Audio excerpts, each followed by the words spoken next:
రేవంత్ రెడ్డి తమ్ముడు మనం 4 సార్లు కలుసుకున్నాం. ప్రపంచ శాంతి సమిట్ పెడుతున్నాను అని మీరు మద్దతు ఇచ్చారు, వీడియో ఇచ్చారు.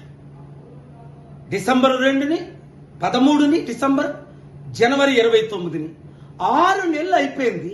వందల మంది ప్రెసిడెంట్లు, ప్రైమ్ మినిస్టర్లు, బిలియనీర్లు, సెలబ్రిటీలు రావడానికి సిద్ధంగా ఉన్నారు. మనం కలుద్దామంటే రేపు రేపు రేపు అని 6 నెలలు వాయిదా వేస్తున్నారు. కారణం నాకు తెలుసు.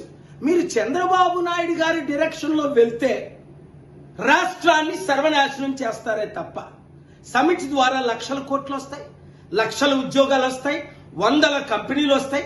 హైదరాబాద్ అడవి లాంటి హైదరాబాద్ ని మీరు చిన్నపిల్లలుగా ఉన్నప్పుడు నేను అభివృద్ధి చేయలేదా? చంద్రబాబు నాయుడు ఎమ్మెల్యేగా ఉన్నప్పుడు చేయలేదా? ఇది నేను ప్రశ్నించానని మీ జైపాల్ రెడ్డి 20-30 సార్లు, చాలా రికార్డింగ్లు కూడా ఉన్నాయి, నన్ను జైపించడమా? మా చారిటీ